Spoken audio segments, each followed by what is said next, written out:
Vale. So hi everyone, my name is Alba. I'm the current coordinator of the Latin American Solidarity Center, and thank you very much for spending this evening with us. Just a quick introduction of myself and Carlos and this project. For those of you who don't know LASK, we are a membership-based organization and based in Dublin, and we share a passion for real change in Latin America and Ireland, and we believe in equality, social justice, and unequal cultural, social, and political rights for everyone. With these kind of events, we are trying to show and create awareness rising against the current injustice in Latin America and in Ireland through development education, information exchange, and solidarity campaigns. Thank you very much, Carlos, from the University in Cork, for doing these events with us one more year. And even though usually we do this in person, but this year, you know, everything is run online. So thank you very much to University College of Cork for having us one more time. And yeah, the floor is all yours. So, hello, good evening. Welcome everybody. My name is Carlos Garrido. I work as a lecturer at the Department of Spanish, Portuguese, and Latin American Studies at the University College of Cork. Normally we have these events, these conversations in Cork, in situ. So the first thing I wanted to do is to invite you to all our online events, but also hopefully to welcome you in Cork, eventually in our future collaborations. So today we thought that it could be a good idea to think about cultural labor and how the present situation is affecting cultural producers and people working on different aspects of creative practices and using creative practices as means for research, but also for communication, and also trying to combine different facets of cultural creativity with social justice and socially progressive goals. We have three speakers today that come from different backgrounds and from different contexts. First, we will have the intervention of Ricardo Jovel, who is a Salvadoran cultural manager and producer that works in both Central America and Chile. Then we will move on and we will have the intervention of Johnny Batista, who is a Brazilian musician. And finally, we will have Jorge Cabrera Gómez, a Venezuelan-born, Portugal and Brazil-based visual artist and scholar. Just to mention a couple of things in relation to the dynamic of these events, if possible, try to keep your micro silence. We will open the floor as soon as we finish with the three presentations. The presentations will last more or less 15 minutes, and after that, of course, we welcome you. We will welcome as many questions as you have, and we will expand the dialogue and we will open the dialogue to you. So, but before that, if possible, try to keep the micro off. And also, we have a chat here on Zoom, so feel free to use this chat to launch any questions, to exchange comments with us. We will be paying attention to that all the time, so feel free to use that resource as well. Ricardo, muchísimas gracias por estar aquí. The floor is yours. Okay, thank you, Carlos, and thank you, Alba, for all this articulation. It's very interesting for me to talk about this. It was a difficult task to do it in English. I'm going to share a screen with you so that you don't have to see my face all the 15 minutes. Okay. Okay, so cultural working conditions in Latin America. I can say that this presents a huge variety of development levels, depending on the country and the macro zone we are talking about. It is a difficult task to draw a general overview on the subject. After all, I do not know all the realities of my colleagues in our continent. But I have had the opportunity to live and work in Central America, Mexico, and Chile, as well as touring with Cirque du Soleil in Paraguay, Uruguay, Argentina, Peru, and Ecuador. I have met fine and professional colleagues in those places, and we have established lasting friendship and cultural cooperation. It is because of them I agreed to participate in this talk, which I think has an urgent relevance in these pandemic and quarantine times. I will certainly end up talking about more about Chile, my actual home and center of all my utopias. So I will try to start from the other edge. In Mexico, Argentina, and Brazil, there are centuries-old professional traditions due to the early development of European art academies. In those countries, the modern process of national states installations considered fine arts academies with high funding levels from the very first years of the independence from Spain or Portugal. Other smaller countries, more isolated or with greater political relevance from landlords and conservative groups, did not have similar processes until the first half of the 20th century, and in many cases, using bad copies of the processes mentioned before. In Central America, for example, they still do not have professional academies, or the recent university art schools do not reach more than 2 decades, with the exception of Costa Rica, which has long-standing professional university academies that until now had remained without neoliberal intervention. Unfortunately, the actual government seeks by all means to privatize public education in Costa Rica.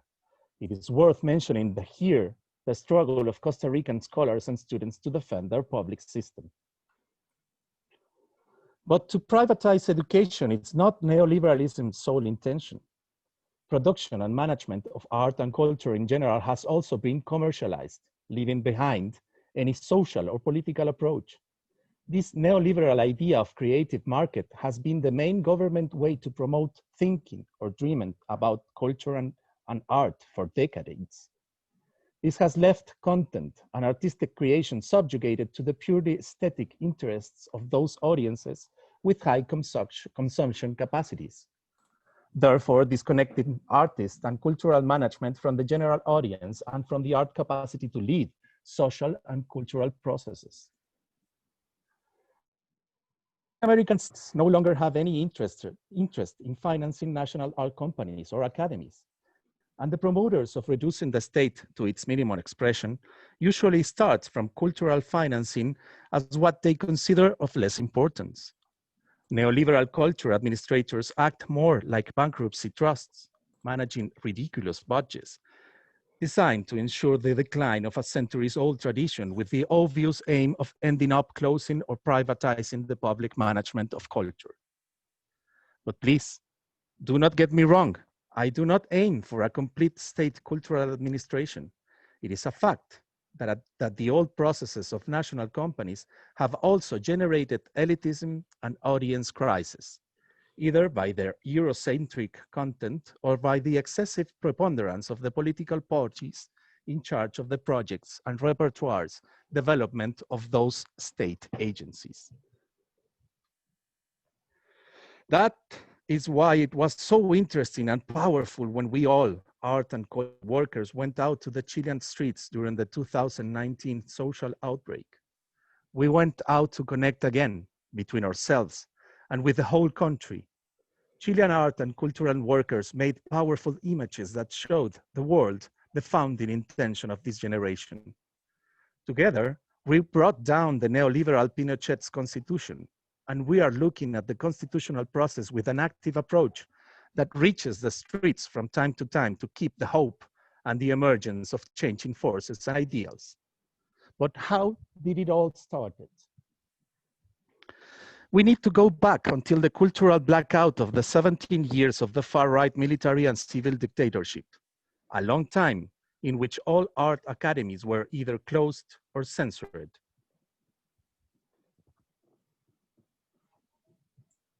Clearing out any political or social content.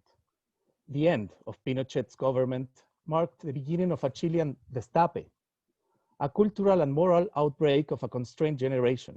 We took out the streets in a similar way of the October social outbreak and filled them with art. In the 90s and the early 21st century years, it became fashionable to study theater.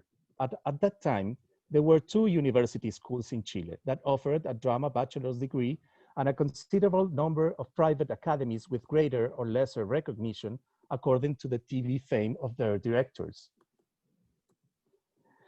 This fashion, powered by the success of Chilean TV drama departments and their famous stars, were the breeding ground for an explosion in demand and the emergence of multiple private universities, all of them forced to meet economic success indicators more than performance sufficiency or market limits indicators.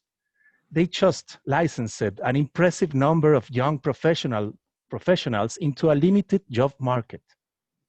But in addition, those thousands of students mortgaged their time and life in favor of the country's large banking groups to pay for their studies. With the Chilean state functioning as collateral in the massive indebtedness of a generation that, in general terms, was not really able to practice their profession. There is an important rebellion of Chilean scholars who are critically looking at this process of commercialization of the Chilean universities. You can consult their conclusions in a documentary series that reviews this topic in depth and which can be accessed on YouTube under the name of Nihilism Paradoxes, the Academy. You have to see this series to fully understand the subject of superior education in the neoliberal laboratory. I myself prefer art and culture born from its own audience, but not as a consumer good, but as a political expression raised from the public itself, from their concerns and dreams. It would be ideal that the Latin American audience would also have the ability to finance their own artistic expression. It is a beautiful dream that has come true in different ways in community theater and social circus initiatives scattered throughout the continent. Although I understand that they are still forced to seek funding processes in these different sources.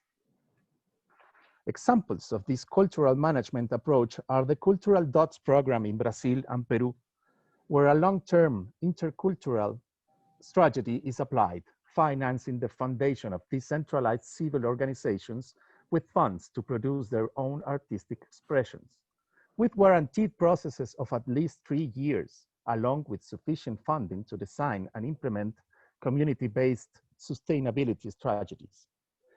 There are also new audience-centered approaches that come from the leadership of some state-funding cultural venues, program managers, or directors. They are working with audience representatives to develop the community program projects that will certainly have an impact on the local market audiences. But those policies are just at a research level, and we will have to wait and press for a future wider approach on the idea. Anyway, art and culture professionals in Chile and the whole continent usually work in other areas to finance their cultural activity. We can say that the majority pay out of their own pockets for the production of their works. They do not live off art, but finance it. In Chile, as in other large American countries, there are state funds for the different culture fields, but the real benefits for the cultural working conditions are not clear, and they are widely criticized on the basis that they have generated a normalized way of thinking about artistic production, a kind of a state academy of what should or should not be done. Those professionals who are technically very prepared or very connected end up working as mercenaries in the mass entertainment market, fulfilling the functions of producers or technicians. But the level of demand this field presents is usually incompatible with an independent artistic production. And it is not a full-time job, not enough to cover the professional demand of the cultural working force.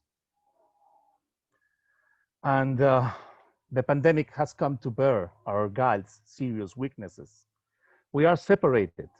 We do not have a labor legislation that takes into account the uniqueness of labor market, which resembles more of the seasonal agricultural work than the one of university scholars. The intermittence of cultural and art work in the Chilean neoliberal pension funds model generates misery pension funds for art professionals. Needless to say about the total lack of protection for high-risk artists such as the circus colleagues. Chilean live show technicians have at least 3 different unions that do not cooperate to achieve common objectives. And the newest, the one that is finally bringing together the international massive commercial live show technicians, and producers presents a strange mix of workers and owners of production companies that has generated wide criticism of union legitimacy. It is clear to me, after all, and that is what I want to share with my Latin American colleagues, that the need to organize us is urgent throughout the continent.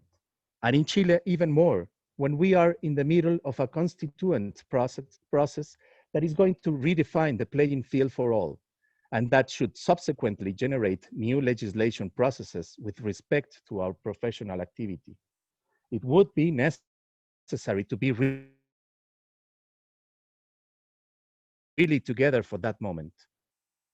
Plus, I do not want to forget to mention the particular situation of the indigenous artists of Latin America, who, in addition of everything described above, must deal with the idea of folklore and artisanship, which for our continent has worked differently than for Europe and Asia. It has become an academic and state tool to racially discriminate and retain the development of indigenous art, leaving it in static in the state of a tourist souvenir. A dear friend and colleague whispers me that we need to state that the survival of Chilean performing companies in the medium and long term has been based more on the internationalization of their artistic work than on the generation of a sufficient local market. Talking about colonialism in the film. For me, and I'm closing to the end of this speech, it's urgent to reconnect with the public as a source of inspiration and social content, rather than just see them as a consumer society. But that should certainly have to wait for the pandemic to be over. In the meantime, let's look at the inside in search of inspiration. It is urgent to generate cultural management strategies that will turn people's own art into a massive expression. Víctor Jara y Violeta Parra are powerful examples of this idea, but that would be subject of another talk. Thank you very much. This is all that I have. I would have to say that Peru, it's in a similar process than Chile and nothing else. Force, Costa Rica, mucha fuerza, Peru. That will be all for me. Thank you very much for your attention. Thanks a million, Ricardo. I really miss Violeta Parra and so on. So it would be great to expand on that in the future. Yeah, we could do it. Yeah, we could talk about a little more when we finish all the speaks. Yeah, actually, it was really interesting what you said, this last thing about trying to see the public more as like an inspiration for them more than just customers. And I think that's kind of the point of the art now. So really, really interesting. Thank you very much. Yeah.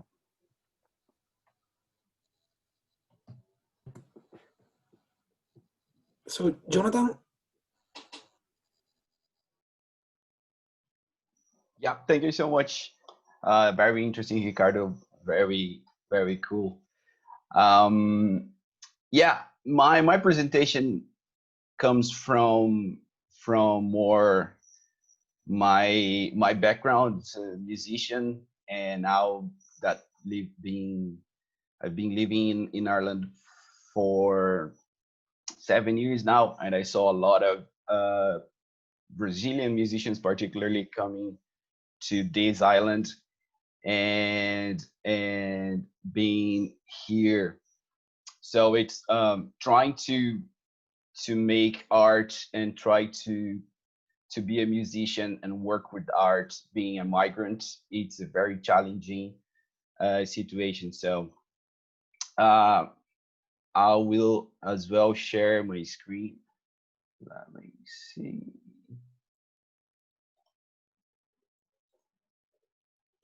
There we go. And I hope you can all see. So yeah, the talk is about the art in precariousness, the migrant artist situation in Ireland. And I kind of divided the talk in 3 main points. How society sees the artists, the musicians, how culture, industry, and the class class struggle. And being a migrant musician in Ireland, that third point is taken directly from the questions that were asked by you guys, that I thought was very interesting to address them directly because they were too good. So the first point is how society sees the artist. And we all seen in videos, in films, like biographic films of like Ray Charles, Jimi Hendrix, all those films where this broke musician that comes from a really poor background, by perseverance, sheer force of will, gets to be the voice of a generation, gets to be recognized, and gets to have fame and loads of money, right? And the other narrative we see a lot coming from the media, it's about the misunderstood genius, right? That never sells out. He is one of the people who nobody can see the art, where the art comes from, and he is a misunderstood genius that would never be get to have fame in or money or anything in his generation, but this guy is going to be recognized by the future because he's a genius, right? So what we see is that society fetishizes the artist's suffering, sees like musicians as all the suffering, all the struggle as something that you have to endure so we can be a successful artist. And even if we're not successful, it's because it's the we kind of deserve all the suffering and everything it's done to us. So that's what society sees on us. And in the truth is that we live in a capitalist society, and being in a capitalist society, our music, our art that we created as is seen as a commodity product to be sold in a culture industry. And that's linked to what Ricardo was saying about how we consume as well art, and how the government is preparing the artists, and how industry sees the art you produce. And you don't really need to be a very counterculture artist or musician to produce a really highbrow content to be exploited. We have to understand that all of us in the capitalist society are exploited, even if you were it doesn't matter if you're playing music in the streets or if you're playing for a wider audience. And that's something really important. Even from my experience back in Brazil, we all knew people that were playing for really like big artists and being paid such poor wages, because it's just because so many people getting into the market playing for less, and there's no representation, there's no union representation. So that leads us to the class struggle that we all have to face, that not everyone has the same opportunities, right? So myself learning, becoming a musician, I started playing really young, but my parents had no money to pay for classes or anything. So I had to, at 15 years old, I had to get my first job to pay for my classes, because there's no music music is not taught in schools in Brazil, in my school particularly, like a working class school. So then you pay for your lessons, but you don't have time to practice. and then you kind of want to professionalize yourself, but you have no gear, and you cannot drive, and then you have to work a lot more, and then you don't have a time to practice. So see, this is a circle that if you were a working class person, you have to endure a lot more and do a lot more than a wealthy counterpart would do. If you're a wealth kid, you probably have a lot of this figured it out for you, right? And that leads us to the types of musicians in the markets. That's everywhere. I find that it's kind of the same here in Ireland or in Brazil.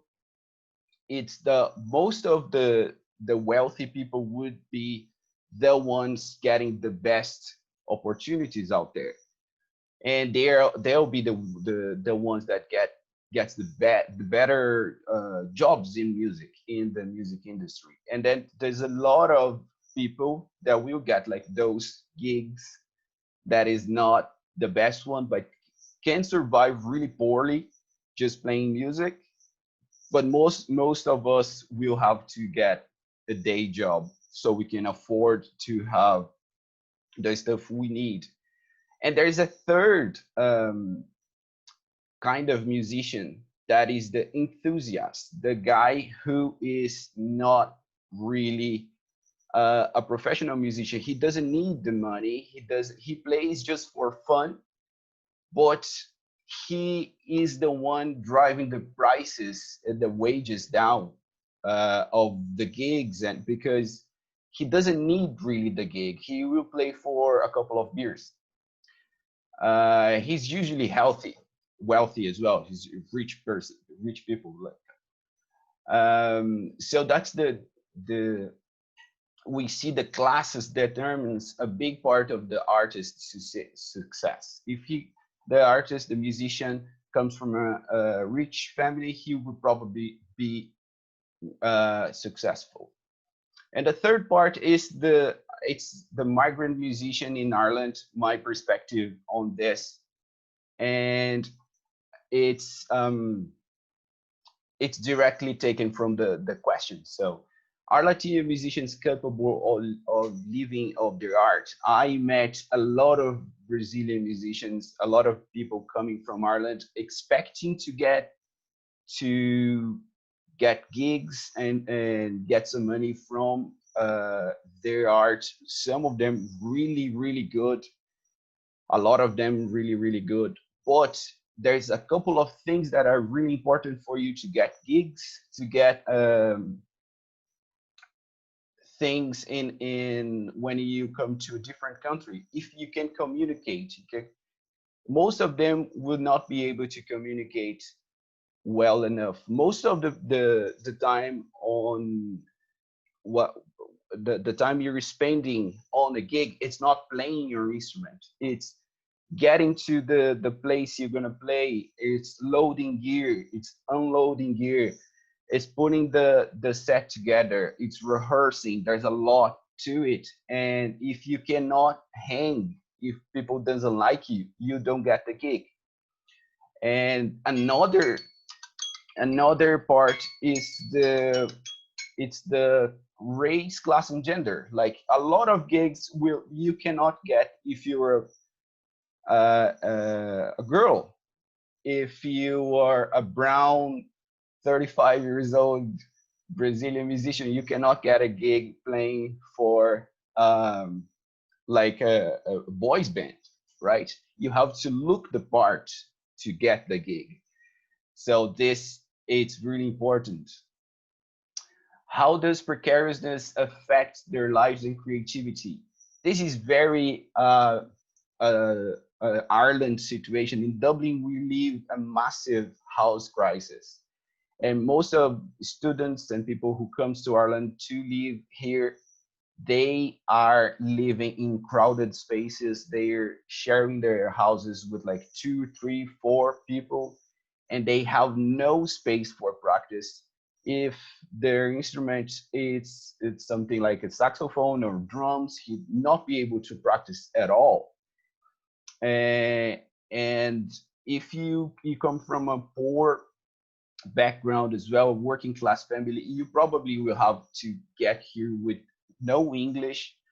You have to get a day job doing whatever, like washing dishes, as I did, doing all kinds of different jobs. And your free time, you're not gonna get a lot of free time. So it's really hard to go after gigs, to produce music. A lot of people I know was almost quitting music because of this. Uh, can creativity be exercised in precarious situations? I think yes, because there's a lot of music that was created in really poor conditions, like all of the styles we know and love: jazz, R&B, blues, samba, salsa music. It was all created for people in precarious situation. But what we cannot see, it's the amount of music of artists that never made it because they didn't have they were in such a precarious conditions, they had to give up. They had, and an example of this, it's a salsa band I played when I just got here in Dublin. And there was actually two or three places that we could play that kind of music. There was one guy, the manager of the band. He owned everything. He owned the band's name, he owned the logo, everything. And he would give us the gigs, but he would pay so low, like 3 4 times lower than we would get from a regular bar gig. And he would ask us to do everything, to do the social media, everything that he needed to do to grow his business, we had to do. And so what ended up happening, it was a most of the guys had to go home. A lot of them had to get another job, a day job. They were not able to create music because we didn't have a space for practice, to rehearse. We couldn't do everything he asked us to do and create music and create art. So yes, we can, but it's way harder. There's a lot of music that it was never recorded, never made because of the precarious conditions. Also, the question, the more the problems that we face today, there's innumerous, there's way more than what I put there. I thought that was the most important ones. uh, Lack of cultural diversity on media and entertainment industry being like the one. Like Dublin, before I came to Dublin, people were like, oh, there is more than 1,000 bars and like their live music is everywhere. But they never said that there was just one kind of music that was everywhere. So we do need union representation. We need to fight against the big corporation interests. We need to create avenues for playing music that is not mainstream music. And we really need to address this quickly. A conclusion is that I think creativity suffers a lot being in a capitalist society that we really need to step up our game, right? Jesus, this is my project. So if you guys want to just follow us on Instagram. Thank you so much for that, guys. I really appreciate being invited, and I look forward to hear your questions as well. Thank you so much. Oh, obrigadísimo, Jonathan. Thanks a million. And now Jorge will have the last intervention today. Okay. Before we move to the dialogue. Jorge.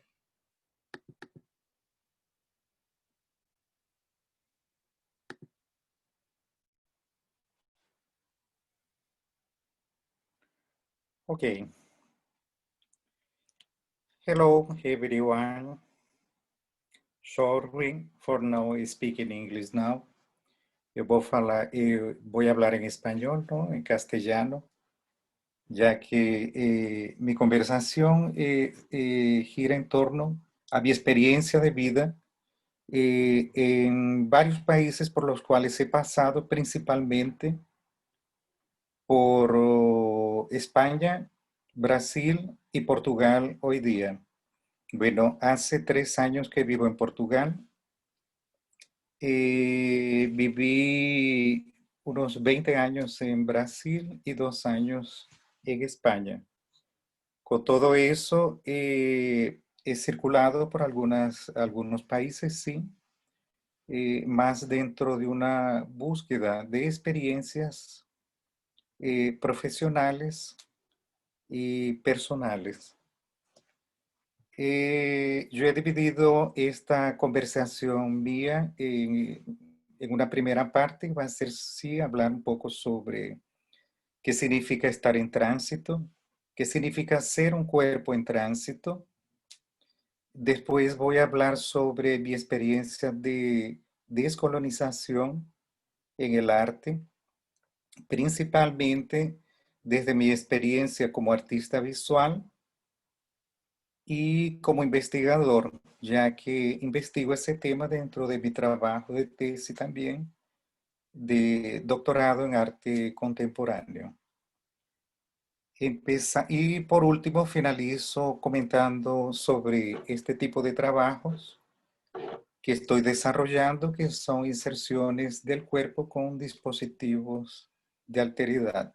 Me interesa mucho esa cuestión de la investigación de la alteridad, porque pienso, ¿no?, que ella es fundamental, principalmente en el momento en que circulamos como cuerpos, como mapas, como cartografías impregnadas de contenidos no solo corporales, sino también culturales.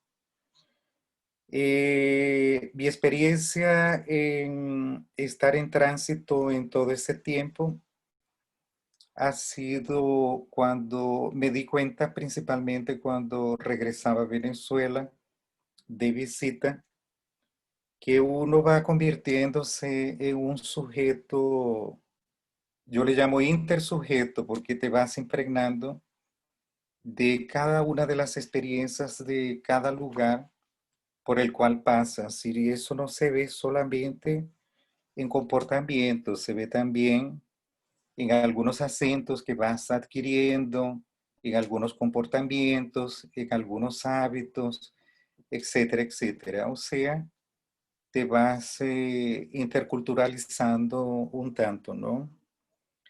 Es muy, en la experiencia particular, se haya sido en España, haya sido en Brasil o aquí en Portugal, uno siempre es visto como extranjero, ¿ok? Y la idea no se trata también, tampoco ser otra cosa. Ahora, una de las percepciones que las personas siempre tienen es que eres un extranjero y estás pasando por el lugar. Nunca eres visto de que estás allí en aquel lugar para quedarte. Excepto en algunos casos en Brasil, que la gente siempre pregunta, una pregunta que siempre el brasileño hace, ¿no? ¿Te gusta Brasil y te piensas quedar? Son dos preguntas, si te piensas quedar, son dos preguntas que son muy reiterativas en aquel país. Si te gusta Brasil o te gusta aquella ciudad y si te piensas quedar. Son preguntas que allí se hacen, contrariamente a otros lugares por donde uno pasa, que siempre te preguntan cuándo te vas o cuánto tiempo piensas estar, son preguntas más direccionadas a ese sentido. Yo creo que lo fundamental en realidad de esa experiencia es que vas tomando un poco la idea de cada lugar y el mundo se te va ampliando y te vas volviendo una persona que eres de todos los lugares y acabas no perteneciendo a ninguno. Porque como dije al inicio, cuando vuelves a tu país, parece que eres un extranjero allí. Sobre la cuestión de descolonizar en el sentido del arte, yo lo veo desde 3 puntos de vista. Pienso que primero la descolonización en el arte es una experiencia muy reciente y entonces hablar con toda seguridad o tener ya algún esbozo, tener una teoría específica, sería un poco prematuro verlo desde ese punto de vista. Ahora se puede hablar desde la experiencia personal y desde la experiencia de una producción artística. Entonces, en ese sentido, yo lo veo en 3 sentidos. Yo lo veo primero en un sentido personal. Uno empieza por autodescolonizarse. ¿Qué significa eso? Eso, que la descolonización empieza por la propia persona, por el propio artista. ¿Y cómo que serían esos procesos personales? Esos procesos personales empiezan primero por aceptar tu ancestralidad, por aceptar tu historia como país, tu historia como continente, tu historia personal y la historia del lugar al cual perteneces. En depoimientos que yo tengo observado de otros artistas, principalmente en Brasil, observamos que muchos hablan de esa descolonización como un proceso de autotransformación en el cual, principalmente en las culturas afro-brasileñas, la persona empieza aceptando su ancestralidad y después todo lo que serían, que envuelve eso serían las subjetividades, las creencias, los rituales, y llega hasta llegar a las cuestiones corporales, donde entraría la cuestión del color de la piel, aceptar los rasgos corporales, aceptar la persona tal y cual es. Entonces yo pienso que en esos procesos de descolonización, ellos empiezan primero por el artista, ¿ok? Y por esa aceptación. En el sentido artístico, para mí es súper importante observar que descolonizar significa construir pensamientos que fueron consolidados en siglos de exclusión, principalmente de diversidades culturales y corporales. Es ver, es enfrentar las retóricas coloniales y poscoloniales que fueron construidas principalmente por medio de la imagen. Y todo lo que uno, desde el punto de vista del arte, pueda contribuir para esa desconstrucción es súper importante, porque sabemos que hasta hoy día eh, nosotros somos bombardeados por imágenes y por imágenes con contenidos aún en esas lecturas de exclusión. Entonces es muy importante que todas las investigaciones que se hagan en el sentido artístico apunten siempre para esa desconstrucción. Y después, en un sentido político, entiendo que descolonizar el arte también pasa por uno ser agente de transmisión de sabidurías locales, de subjetividades, de experiencias artísticas, y esas experiencias locales que se conviertan en productos artísticos, sean ellos efímeros, sean ellos como objetos dentro de cualquier lenguaje y que esos lenguajes pertenezcan justamente al lugar, intentando quebrar siempre aquel circuito de que para ser reconocido o para tener un desarrollo artístico habría que ir a Europa o inserirse dentro de esos circuitos internacionales. Entonces yo pienso que en el sentido político es muy importante pensar que lo que pueda ser construido a nivel local y que eso pueda ser inserido también en discursos amplios, globales, ellos son súper importantes dentro de esos procesos de descolonización. Ya para ir finalizando, voy a hablar un poco sobre ese trabajo que vengo desarrollando. Son trabajos dentro de la performance en la cual yo trabajo, utilizo mi propio cuerpo como materia de lenguaje. En ese caso, esas máscaras, ellas están relacionadas con un conjunto de máscaras de una comunidad indígena que fue declarada extinta en el siglo XIX en el Amazonas brasileño. Entonces, yo me apropié de esos objetos en los cuales no hice reproducciones, hice algunas alegorías para traer otras significaciones desde el punto de vista del concepto de dispositivo y no de máscara.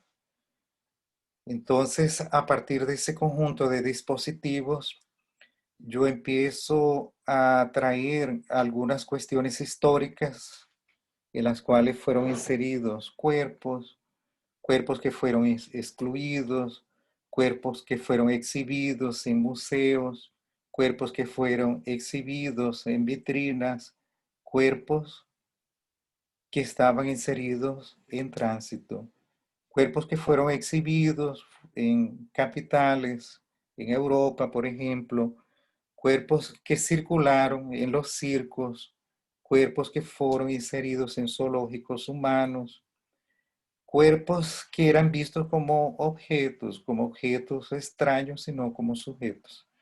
Entonces, a partir de toda esa construcción, yo creo y espero que yo pueda estar dando alguna contribución sobre, a nivel de imagen, sobre esa cuestión de la descolonización. Nada, es solo eso, es la experiencia que yo quería pasar. Gracias, obrigado.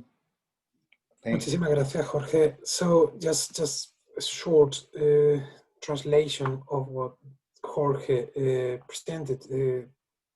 Jorge was speaking about his experience as an artist, as a performance artist, moving through different countries, including Spain, Portugal, and Brazil. And he was mentioning the difficulties that being a creative subject in transit always involved. And he was also talking about the expectations that people have. Within these expectations, we always find these two questions: where are you from? What do you think about staying here? Are you thinking about remaining in this place? And he mentioned that his experience in Brazil was slightly different in that case. Okay? And the second part of Jorge's intervention was focused on the process of decolonizing creativity and decolonizing creative practices. And one of the most interesting things that, in my view, Jorge mentioned in that sense is that any decolonizing process starts from the artists themselves. Okay? So the figure of the artist, the person who creates, is the first place, it's point of departure of any decolonial process. He was also mentioning how difficult and how challenging this process is because of the many different institutional pressures that creative individuals face. And he finally presented a piece of his creative work. Jorge is a performer, artist, that has to do with how different bodies and how different individuals were presented and portrayed and displayed in European museums as part of this attempt of European cultural institutions of possessing and controlling and displaying the rest of the world. And he was highlighting the fact that it is really necessary for us to decolonize these images and to decolonize these spaces, because they determine how people are understood and presented. I'm a very bad translator, as you can see. But I just wanted to offer a summary of Jorge's intervention. And now I also wanted to open the floor for everybody who wants to ask any questions for Ricardo, Jonathan, or Jorge. And in any case, please feel free to exchange these questions with us via the chat. And if you want to, feel free to use the mic and the camera now. I would like to say something. First of all, thank you very much, Ricardo, Jonathan, and Jorge. It was really, really interesting. And I want to open the floor for questions with one thing that I think all of them talk about, especially Ricardo and Jonathan, which is this degradation of art and how it's linked to how we consume art, and also how the industry and people just sees the artist. You know, this idea of you should be happy doing what you love, and this do what you love and you like work on what you love and you don't have to work one day of your life or something like that. No, so how can we go out of this discourse? How can we go out of this and try to reivindicate the importance of art, and especially here in Dublin, the important, well, here in Dublin or like abroad, the importance of the Latin artist perspective? Maybe it's a little bit difficult question, but yeah, I was thinking that it is really interesting what you said.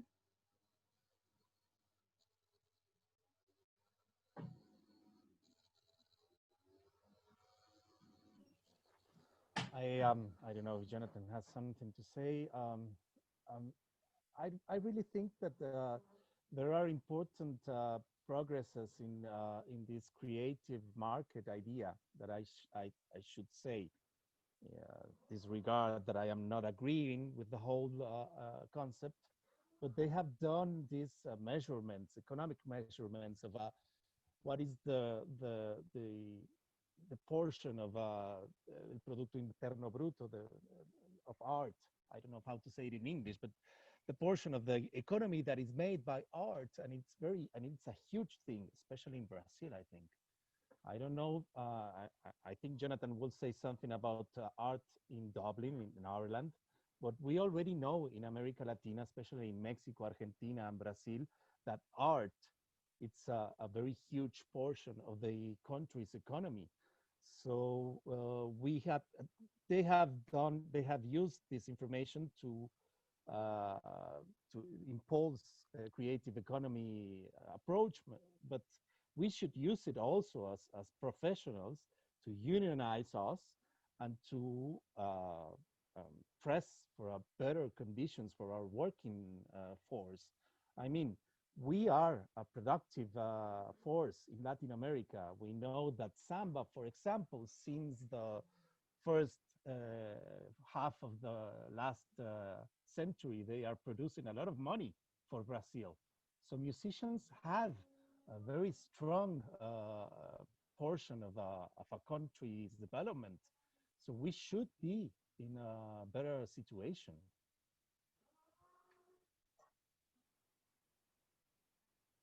I don't know if I Yeah, yeah, I agree. some way. But I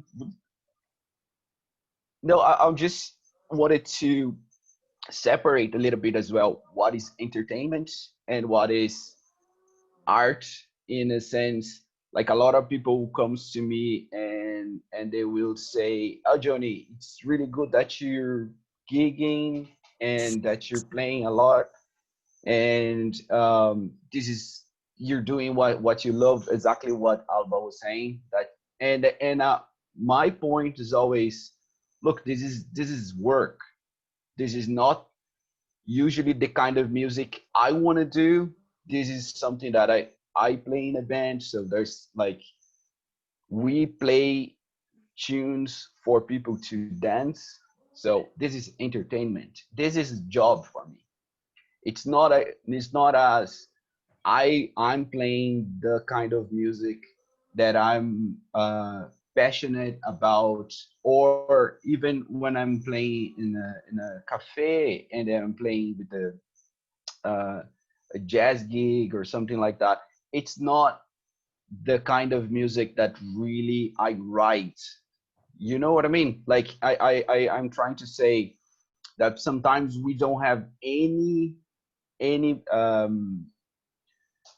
support to do the art that you're really interested to, and then you have to work in the entertainment industry kind of thing.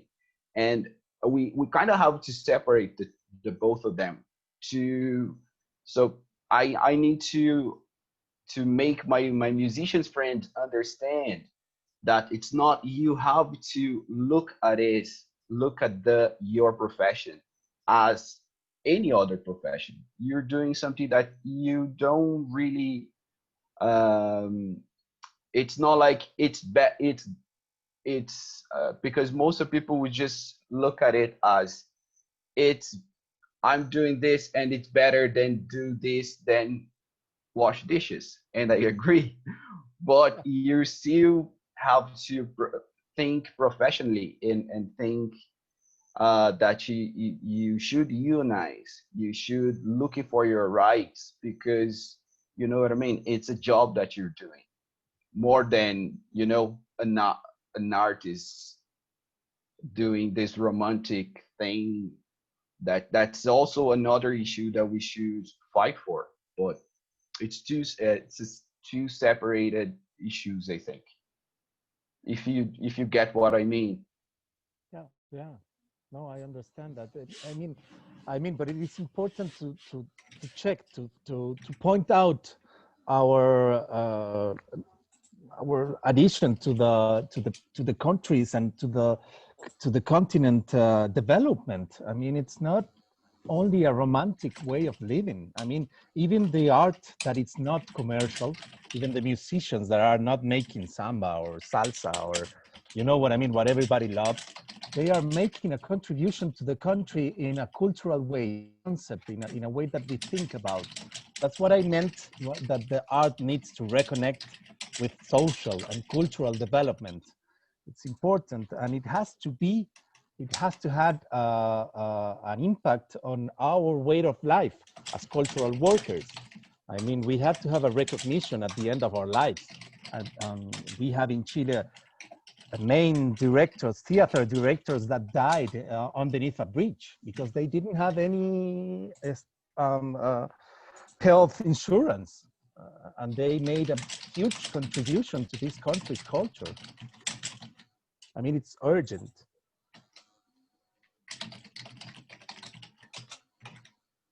And one question in relation to what you mentioned, Ricardo, would the creation, for example, of alternative platforms help solving this issue? Because for a long while, this was an option for many people, and it seems that with everything that happened, let's say within this year, when people were moved, let's say, away from the streets in some degree, that could appear again to be an option. Do you think this path is open? I mean, yes, there was an interesting situation here in Chile during the quarantine. One of the main movies about transsexual writer and performer.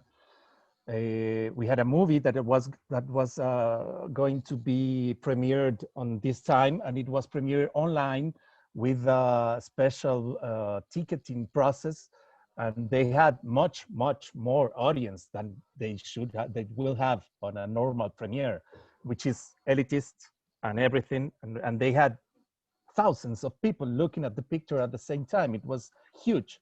So yes, there are a few things that we should think and we should learn about this situation to have better connection to our audiences that are already getting used to this kind of medium of communication. Yes, we have to do something over there. Thank you.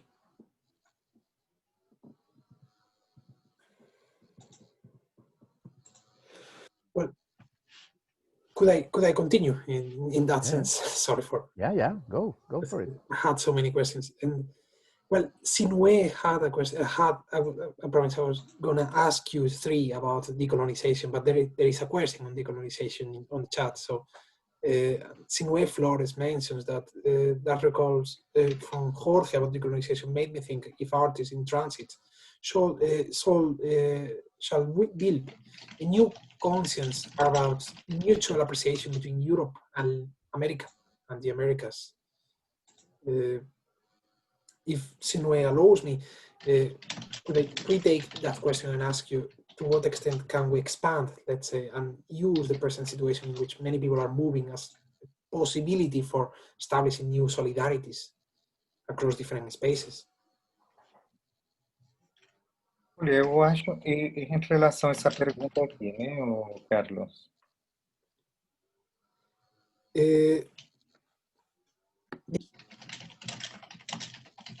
Jorge.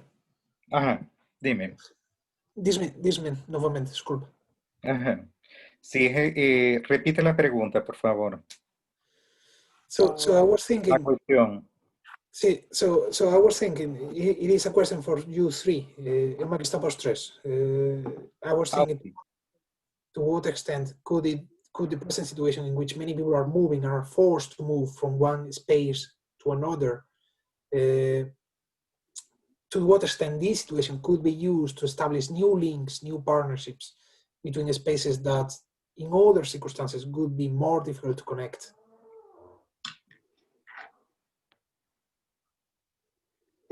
Estava a pensar até que ponto é possível partirmos da situação atual onde muitas pessoas são obrigadas de alguma maneira a saírem dos seus espaços e irem para outros contextos. Até que ponto isso pode ser visto como uma oportunidade também para estabelecermos parcerias e relações entre uns territórios e outros? Así, desde mi punto de vista lo veo como muy provechoso, inclusive porque es por medio de esos contactos que justamente las personas pueden conectarse a esas diversidades, ¿no? Y a esas diferencias. Creo que esa convivencia y ese tránsito ellas pueden traer eso como beneficio incluso. Ahora, esas cosas no son solo desde el punto de vista, digamos, vistas solo desde un abordaje social, ¿no? Porque en ellas también están implicadas cuestiones económicas, las personas ven amenazados sus empleos, etcétera, etcétera, incluso sus propias costumbres, ¿no? Entonces, yo veo que el tránsito, él beneficia, sí, esa circulación, porque en la medida en que te pones contacto con lo que es diferente, vas también acostumbrándote a lo que es diferente. Y no todo el mundo tiene acceso a eso por medio de la internet, etcétera, etcétera, ¿no? Y esas convivencias solo pueden ser beneficiosas, ¿no? Es así como yo lo veo. Gracias. Jonathan, Ricardo, I don't know if you want to add something in relation to the question.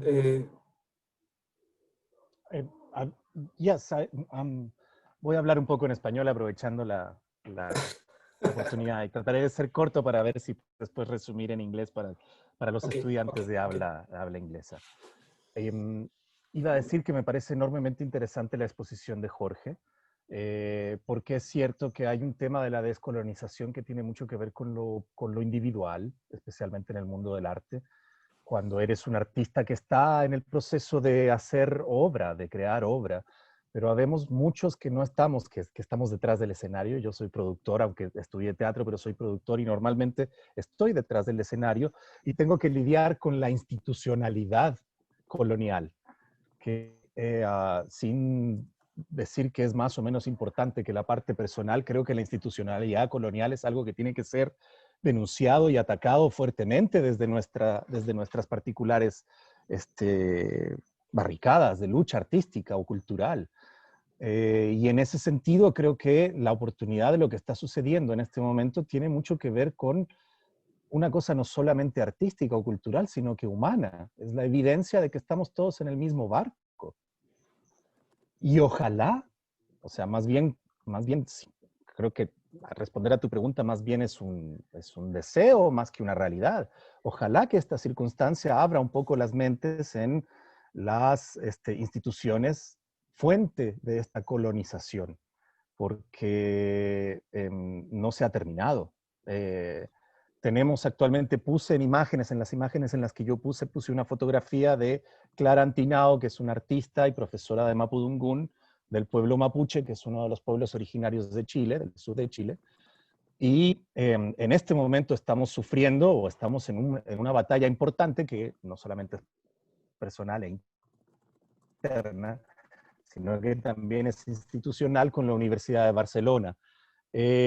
Hace 4 años, casi 5, hicimos una exposición de Clara Antinao en el Museo Chileno de Arte Precolombino, que todo el mundo reconoce que es la primera exposición de arte de platería indígena, de plateros vivos en Chile, porque el resto de las exposiciones son de platería antigua, de otros tiempos, que a diferencia de otros países de Latinoamérica, en donde fue España la que dominó a los pueblos originarios, en Chile fue el Estado chileno. Y muchas de esas colecciones en museos estatales o en colecciones privadas de gente muy adinerada podrían ser consideradas como botines de guerra y más bien tener un tratamiento de antropología forense que un tratamiento museológico artístico, como si fuera una curatoría artística. No, en Latinoamérica estamos hablando de otros niveles de cosas y la colonización también es institucional y también tenemos que tener una impronta fuerte en contra de esa colonización institucional. Decía que tenemos esta batalla con la Universidad de Barcelona porque una tesis de doctorado menciona como autor de esta exposición que les estoy mencionando al Museo Chileno de Arte Precolombino y a la persona que nosotros llamamos para que nos asistiera en el proceso curatorial y en el proceso museográfico. Cosa que no es así. Ante la solicitud nuestra oficial de realizar el cambio en la tesis o de retirarla de sus archivos, la universidad contestó que no, que nuestra solicitud no era el centro de la tesis de la persona que había realizado la tesis y que por lo tanto, aunque reconocían que tenía inconsistencias muy fuertes con la realidad, la tesis iba a permanecer en el repositorio legal de la universidad y en sus archivos, que nosotros habíamos solicitado que no fuera así. Entonces es evidente que existe no solamente una romantización de la precariedad de los trabajadores de la cultura, sino también una romantización de los pueblos originarios y sus expresiones artísticas. La descolonización ciertamente es individual, interna, pero también de nuestras organizaciones y nuestras universidades. Creo que eso es importante de decir, y si este es el momento de aprovecharlo, pues adelante, vamos juntos contra eso.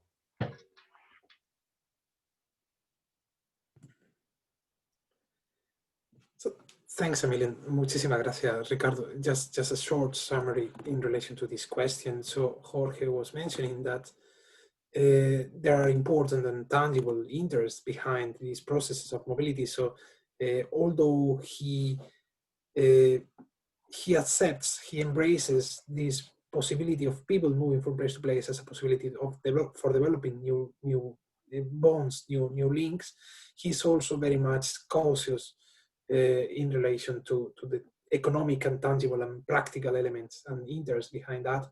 And Ricardo was adding something very useful, which is the institutional dimension of coloniality, something that permeates cultural institutions everywhere, but also something that acquires a special relevance in the context of Latin America. And as an example, he was mentioning the case of an exhibition of silver objects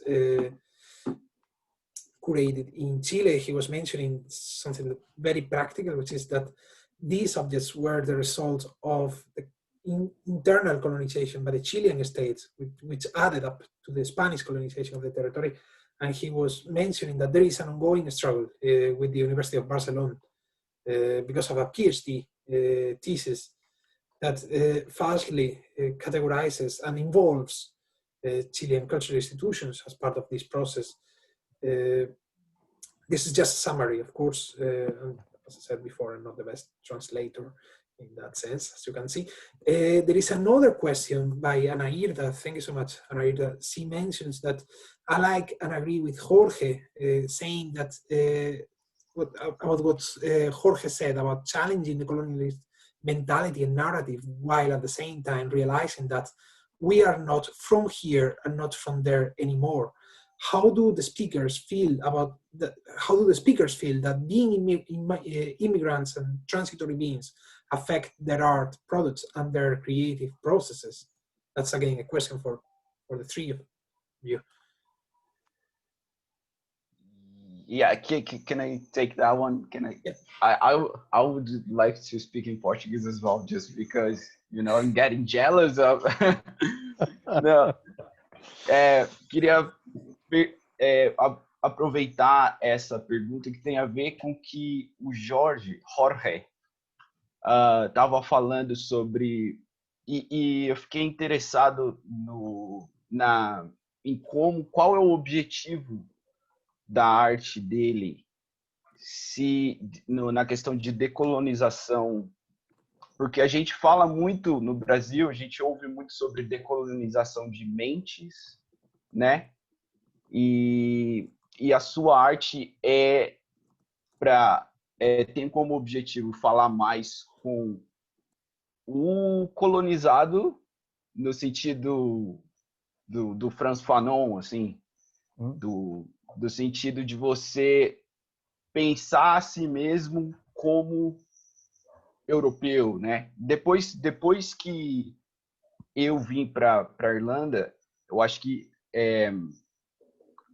eu consigo ver muito mais esse processo em mim e também nos outros ao redor de mim, que a gente fica muito consciente de que a gente não é europeu, que a gente não é daqui, que a gente é visto como diferente e que não interessa quanto tempo você passa em um país europeu, você é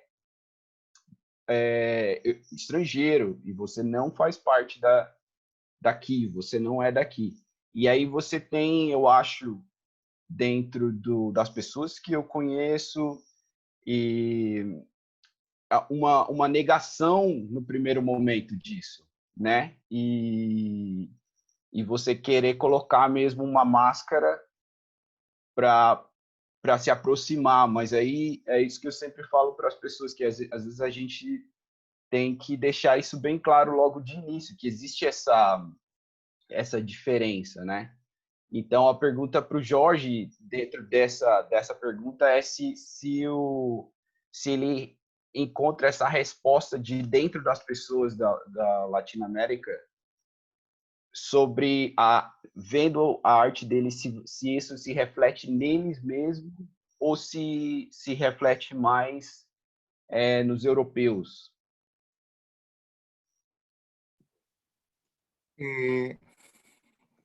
Para responder. That's one minutinho, só um minutinho. So Jonathan's point was an answer to the original question, but was also a question for Jorge in this case. And Jonathan was mentioning and was wondering what was the main objective of Jorge's artistic practice. He mentioned also that in Brazil, we heard a lot about decolonizing the mind, and to what extent could we imply, to what extent Jorge in particular was thinking about this possibility of decolonizing the mind. And also he was mentioning that when he came to Ireland, he became more aware of the process of coloniality, and also of the fact that as a Brazilian, as someone coming from Latin America, there is a label that categorizes certain individuals as not being from there, as not belonging to that context, that endures, that is very difficult to remove. Okay, And that one strategy that sometimes some people try to use, and there is this risk of using these strategies, and which is the strategy of putting yourself a mask and pretending and introducing yourself in a different way. And he was asking George to what extent he thinks that these issues are relevant in his own work. Posso Força. Puedo? Ok, Jonathan, eu acho assim, eu acho que os processos de exclusão de corpos diferentes, eles não se dão só da Europa em relação ao visitante. Eles se dão também dentro dos próprios países latino-americanos. Inclusive, nesse sentido, o Brasil, e você está ciente, né, de como que são esses processos no Brasil, principalmente em relação aos afro-brasileiros, né? Que eles passam por processos de exclusões muito fortes. E em lugares assim, que eu conheço, como o Chile, em relação aos povos indígenas, e não só o Chile, outros países também. Então, esses processos de exclusão, eles não são só da Europa para a Latinoamérica, dentro dos próprios países latino-americanos é muito forte, principalmente dentro do que eu mais conheço, o Brasil, é uma coisa assim muito agressiva, né?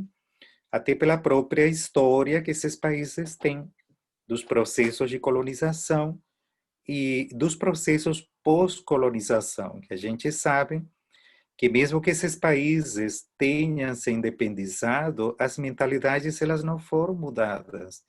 Elas continuam funcionando da mesma maneira como se estivessem sendo comandadas por qualquer país europeu colonizador. As elites que receberam esses países, elas continuaram pensando da mesma maneira e os processos de exclusão continuavam sendo dessa forma. E na hora, dentro do meu processo de trabalho, assim, eu não estou pensando em que eles sejam feitos para educar ninguém ou de uma maneira pedagógica, etc, etc. São questões e fatos históricos pelos quais eu me sensibilizei. A partir daí, eu comecei a desenvolver esse trabalho, entendeu?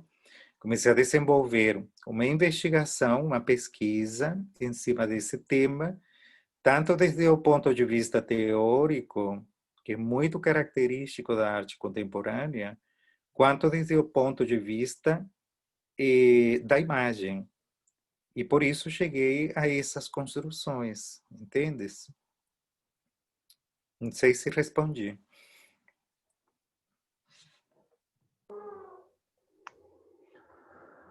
Obrigadíssimo, Jorge.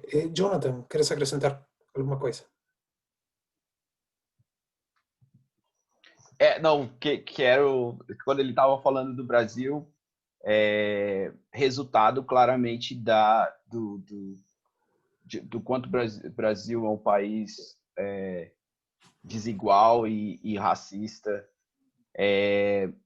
Resultado, obviamente, da colonização, não só da colonização, como também das políticas racistas dos governos brasileiros nos últimos, desde a proclamação da República. E o que a parte da minha pergunta era que o próprio brasileiro não se vê racista e não se vê como não branco. E aí muitos brasileiros começam a se enxergar como latinos e como não brancos quando chegam na Europa, né?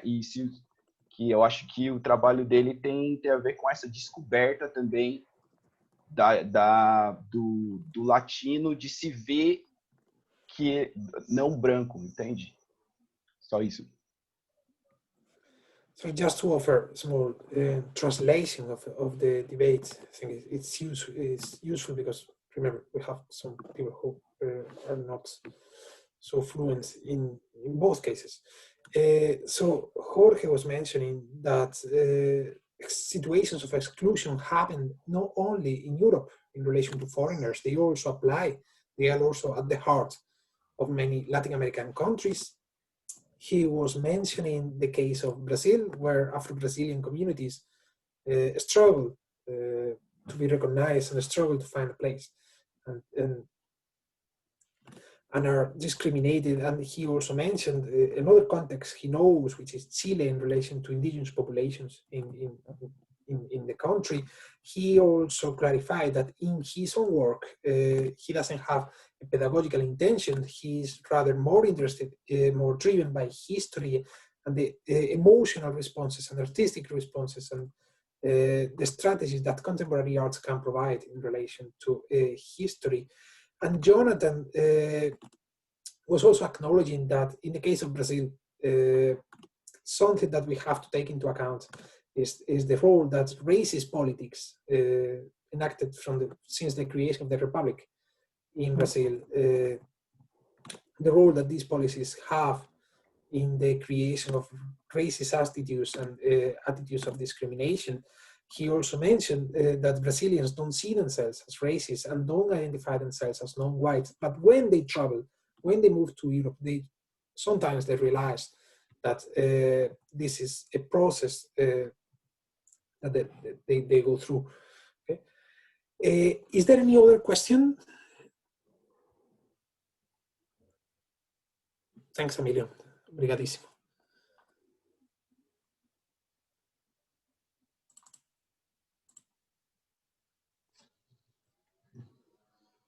Come on, don't be shy. We have the opportunity to talk with these three amazing speakers, so don't be shy. Just ask whatever you want. Well, I had another question. Sorry for asking so many questions. No, it's okay.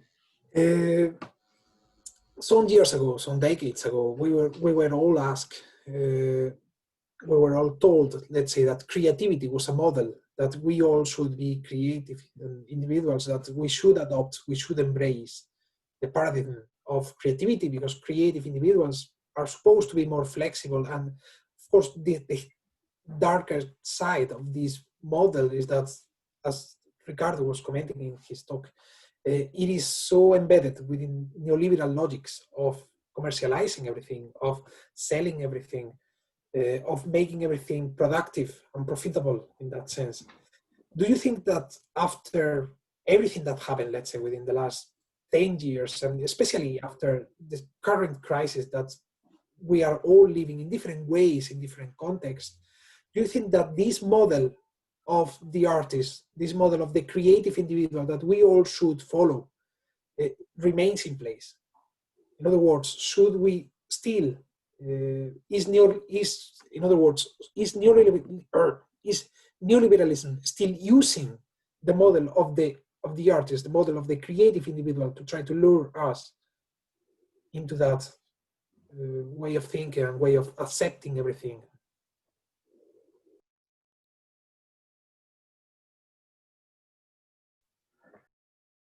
I will have to say yes, and they are learning how to do it better.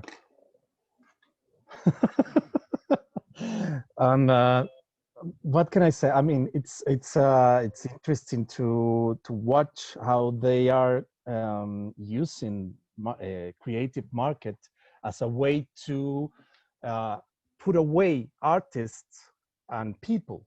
I mean, it's better to have a live Iron Maiden show filling up the National Stadium than have Victor Jara filling up the National Stadium. And that's because the capitalists knows that the cultural message of the audience itself, it's political.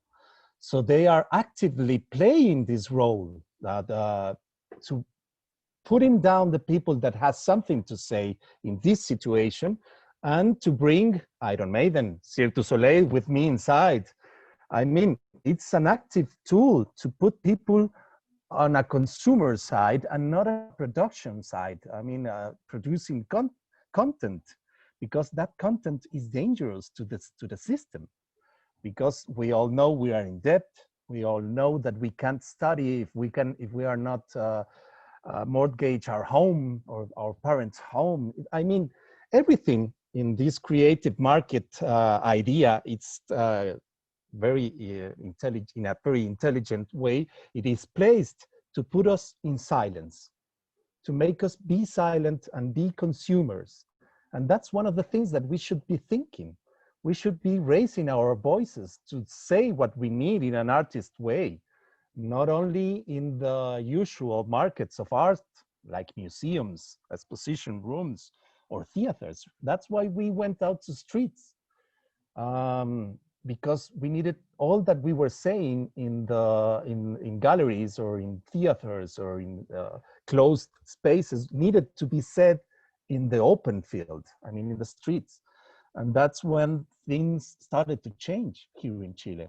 It wasn't an open explosion. I don't want to say that the artists or cultural people do something, I mean, are the authors of this movement. It was the students, young people who started it. But artists and cultural workers made images and made speeches about it that finally get us to the place that we are able to change the rules of the game. I mean, we're going to get a new constitution, and art, not the commercial one, but the one that is free on the streets, had a lot of things to say about it. Thank you.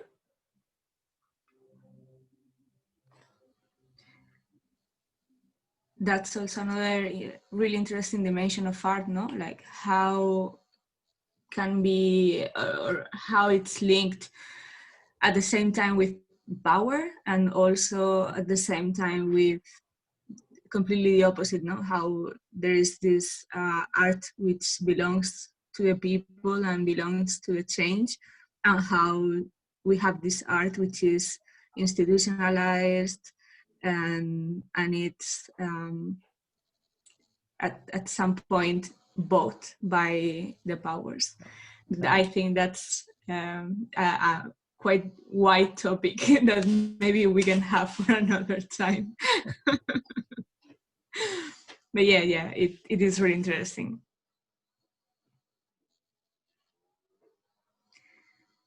So how do you feel? Do we have more questions for our speakers?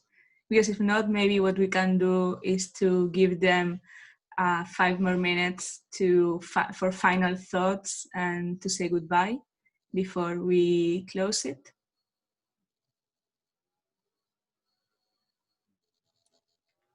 Yeah, no one? Okay, so yeah, either of you, if you want to start with these final thoughts or anything else that you wanted to say that you couldn't.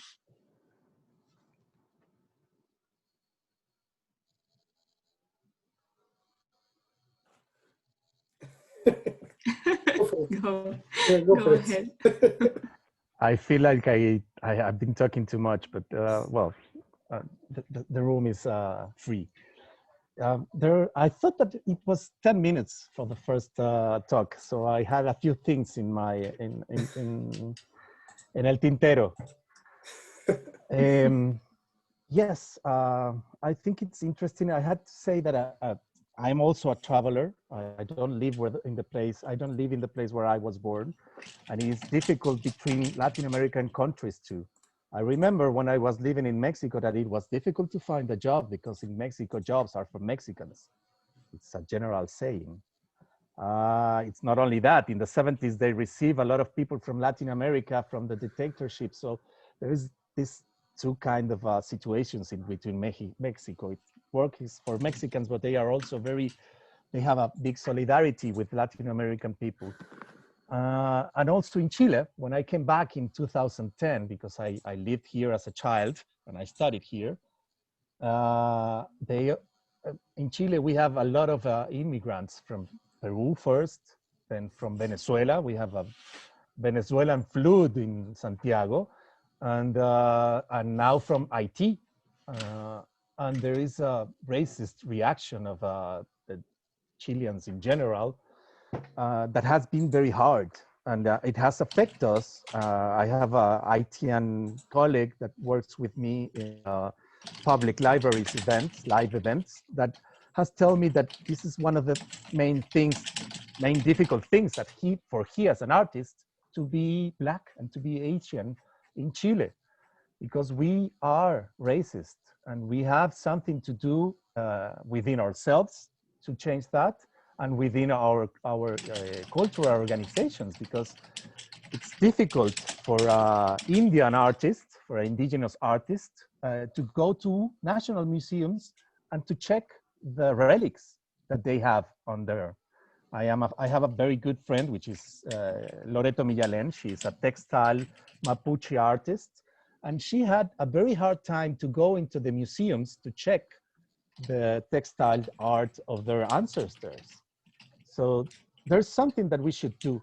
There's something inside, and there's something in the organizations, institutions, universities, museums, the cultural ministry that we have to do. And there is a chance right now here in Chile to do it in a very deep way.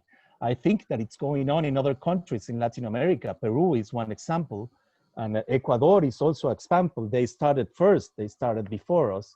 So we have to do things. And it's not only artists, it's again also scholars and producers and technicians that we should bring together full new options to see culture and art, to try to have a better working conditions as humans, because we are humans too. Yeah. That'll be all. Thank you very much for this opportunity. Thank you very much, Ricardo. Jonathan, Jorge, last thoughts? Yeah, thank you so much, Carlos. Thanks, Alba, for the invitation. Yeah, that was very cool. I really enjoyed hearing Ricardo and Jorge, and I think those spaces are spaces that are good for us to make sense of what's happening, because in the arts now with COVID-19, in the art world, in the music world, we cannot, in Europe everything is closed, so I lost everything. I had all the gigs, everything I had planned for 2020,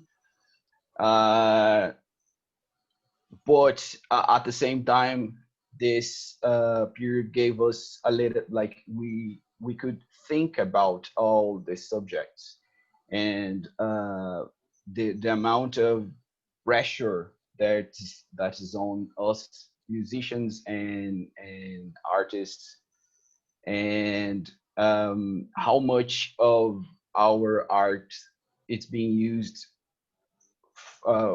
for change, for like a social change, and how much of our art is just being used to maintain the status quo, maintain everything the way it is. So it shook a little bit of our belief systems. So if there's something good out of this crisis, this would be one. And I'm happy to hear what's happening in Chile. I think it's great. In South America, this is like good to watch those videos, make us get emotional, because what those guys are doing, it's like what it should happen in everywhere, I think. So it's great, a great opportunity, guys. So thank you so much. Cheers.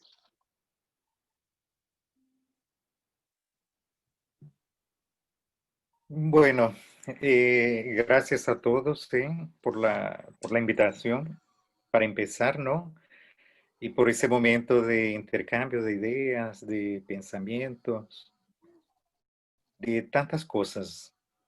Me pareció muy interesante todos los abordajes, ¿no?, que se dieron.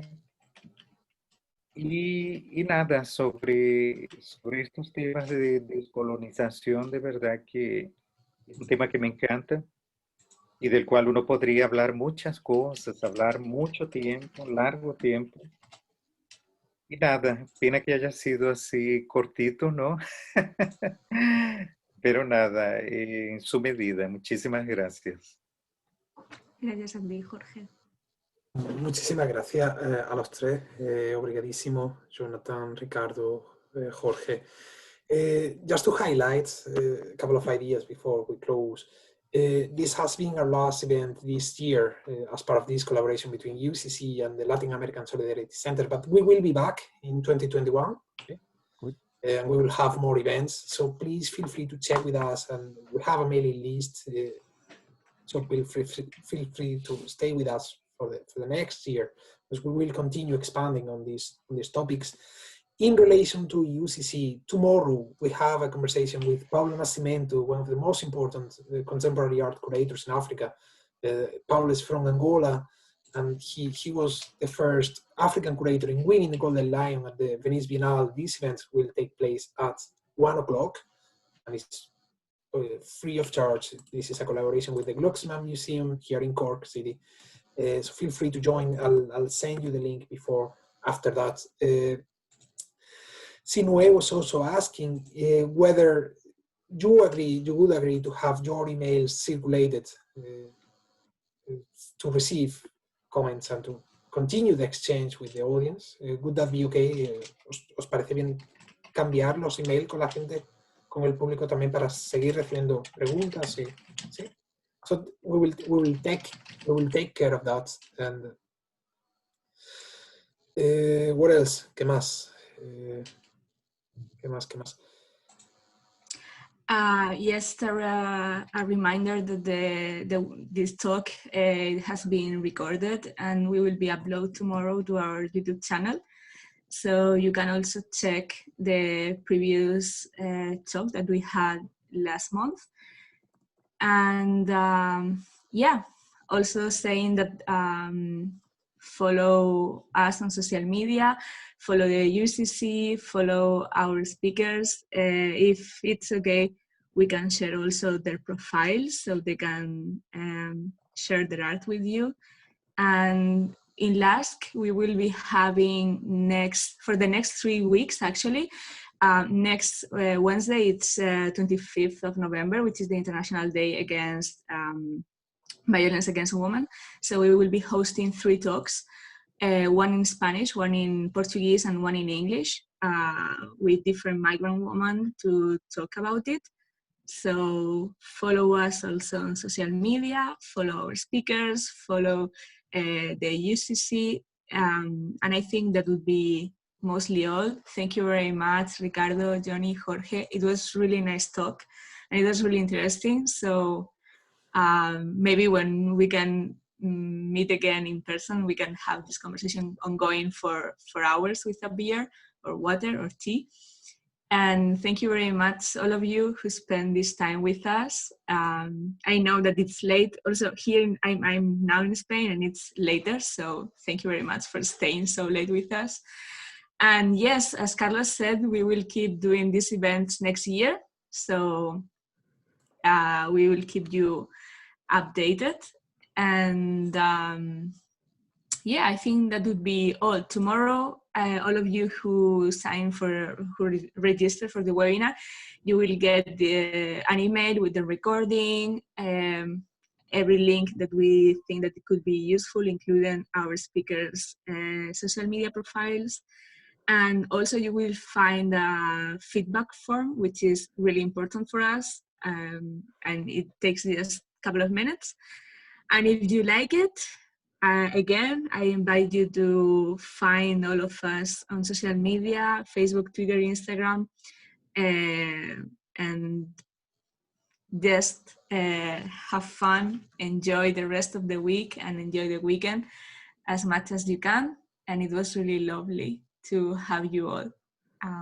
I think that would be all. Thank you very much.